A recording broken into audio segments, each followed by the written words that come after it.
Hello everyone, আমি দেবলীনা আমার একটা নতুন ভিডিওতে তোমাদের সবাইকে অনেক অনেক ওয়েলকাম জানাই। আগের ভিডিওটা আমি ঠিক যেখানে শেষ করেছিলাম আজকের ভিডিওটা আমি ঠিক সেখান থেকেই শুরু করলাম। তো এটা হলো উটিতে আমাদের হোটেলের রুম। আমরা এখানে দুটো রুম নিয়েছিলাম, একটা আমরা আর একটা বাবা মারা।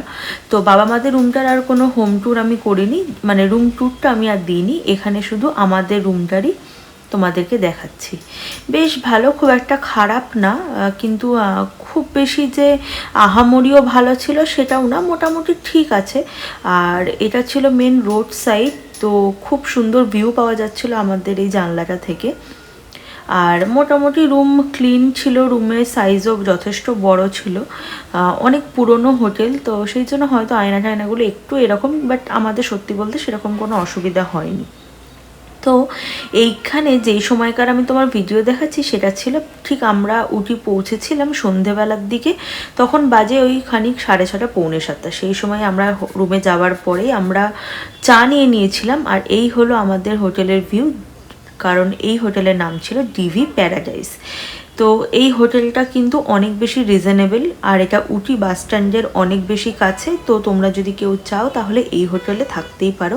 আর এদের কিন্তু মানে এখানে যারা স্টাফ রয়েছে তাদের বিহেভিয়ার কিন্তু সত্যি ভীষণ ভালো। ওরা প্রচুর হেল্পও করেছে আমাদের, কারণ আমরা প্রথমে অন্য একটা রুম নিয়েছিলাম, দেন আবার ওদেরই অন্য আর একটা রুম আমরা শিফট করেছি, তো যাতে ওরা কোনো সমস্যা করেনি।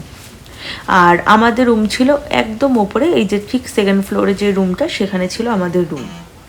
তো দেখিয়ে দিয়েছি আমাদের রুম থেকে ভিউ কেমন ছিল। আর এটা হলো গোটা উটি শহরের ভিউ, যেটা আমাদের হোটেলের সামনে থেকে। আর এটা যেহেতু মেন বাস স্ট্যান্ডের কাছে না, তো এখানে সব জিনিসটা খুবই সহজে পাওয়া যাচ্ছিল। মিনস তুমি খাবার দাবার থেকে বলো, আরও যা যা জিনিসপত্র, জামা কাপড়, সব কিছুই এখানে খুব ভালো দেখতে পাওয়া গেছে। তো আমরা বেকার রুমে আসার পরে ওখানে বসে থেকে কি করব, সেই কারণের জন্য আমরা ভাবলাম যে বেকার রুমে বসে থেকে তো কোনো লাভ নেই, তার থেকে চলো আমরা একটু বাইরে বেরিয়ে দেখি এখানে কি পাওয়া যাচ্ছে, কি আছে না আছে। এবার সত্যি কথা বলতে আমরা কিন্তু এখান থেকে কোনো কেনাকাটাই করিনি। কেন করিনি? কারণ আগে থেকে যারা আমার ভিডিও দেখো তারা সবাই জানো আমরা ঘুরতে প্রচুর যাই। তো সেই কারণে এইসব শীতের জিনিসপত্র আমাদের বাড়িতে প্রচুর রয়েছে, সত্যি সেই কারণের জন্য কিনিনি। আর এখানে যাওয়ার পর থেকে আমি অনেকগুলো জিনিসই দেখেছিলাম, তার মধ্যে সব থেকে স্পেশাল যেটা ছিল, আমাদের ওখানে ঠিক যেমন মিষ্টির দোকানে মিষ্টি সাজানো থাকে, এখানে ঠিক দোকানগুলোতে এই পরিমাণ চকলেট আর টফি সাজানো রয়েছে। বাট কি, আমার যেহেতু চকলেট বা ক্যাডবেরি কোনোটাই খেতে ভালো লাগে না, সেই কারণের জন্য না আমার এগুলো দেখলে বড্ড গা গোলায়। মানে দেখেই কেমন যেন গাটা শিরশির করছে, একদম বিরক্ত লাগছে, মনে হচ্ছে মানে ভালো লাগছে না। এবার দেখবে যেসব জায়গাতে মানে কোনো বেকারি থাকে বা এই ধরনের চকলেট বা লজেন্সের এই ধরনের দোকান, মানে যেখানে অনেক বেশি পরিমাণে থাকে, সেই জায়গাটাতে না মানে কেমন যেন একটা সেই ওই বেকারি একটা স্মেল আসে। তো এই গোটা রোডটাতে ঠিক ওই স্মেলটাই ছিল। আর এটা হলো মেন যে বাস স্ট্যান্ডের মুখটা সেখানেই। আর এখানেই ডান দিকে রয়েছে তামিলনাড়ু ট্যুরিজমের ট্যাক্সি স্ট্যান্ড, এই যে ট্যাক্সি স্ট্যান্ডটা সেটাই। আর এর একদম অপোজিটে ওই যে ওখানে যেখানে বাসটা দাঁড়িয়ে ছিল দেখাচ্ছিলাম, ঠিক সেখানটাতে ছিল টয় ট্রেনের যে রাস্তাটা। তো বুঝতেই পারছো আমাদের পুরো ওয়াকিং ডিস্টেন্সে, জাস্ট 2 মিনিট ওয়াকিং ডিস্টেন্সে বাস স্ট্যান্ড, আর 2 মিনিট ওয়াকিং ডিস্টেন্সে হলো এই। তো এখানকার যেটা মেন বিশেষত্ব সেটা হচ্ছে এখানে যে কোনো বাড়িতে অনুষ্ঠান হলে এইরকমভাবে স্ট্রাকচারটা করে সাজায়।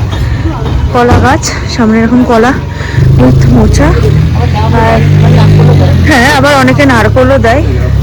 আর এই হলো এখানকার মাছের দোকান, উটির মাছের দোকান। তোমার ভিডিও প্রত্যেকে দেখে ভাববে আমরা ওখানে এত গরমে কষ্ট পাচ্ছি, আর এই মহিলা এখানে এসে কি করছে।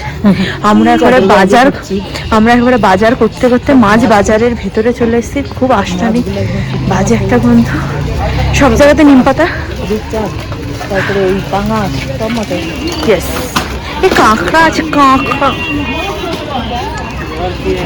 এই দেখো এই দেখো রাস্তা, নিচে নাবার এটা রাস্তা, নামবে এটা তো হোটেল ওখানেই চলে। ও আচ্ছা,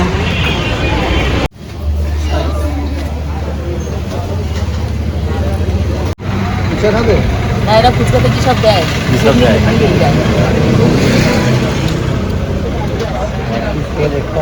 এক পিস দেবে না? তাহলে তোমরা দেখেই নিলে আমার মায়ের বাইরের কোনো খাবার একেবারেই পছন্দ না, সেই কারণের জন্য ওরা বাইরে থেকে খাবারটা তাও কিছু করার নেই, বাইরে এসে এখানে তো রান্না করে খাবার উপায় নেই, তাই ওরা বাইরে থেকেই খাবারটা নিয়ে এসেছিলো। আর আমরা ওখানে বসে খেয়েছিলাম মোমো। আর এই তোমাদের সাথে শেয়ার করলাম, এটা হলো লাল রঙের কলা, যেটা আমি আগের ভিডিওতেও বলেছিলাম।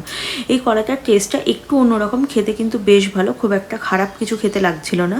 দেন তারপর আমাদের তো ডিনার হয়েই গেছিলো, ওরা এসে বসলো যে ডিনার করবে বলে ড্রেস চেঞ্জ করে। তো এখানে ওরা প্রচুর কেটে নিয়েছিল ফল, আর তার সাথে কিন্তু ছিল ওদের চাউমিন। তো কেমন লাগলো আজকের ভিডিওটা কমেন্ট সেকশানে আমাকে সবাই কমেন্ট করে জানিও। বাই।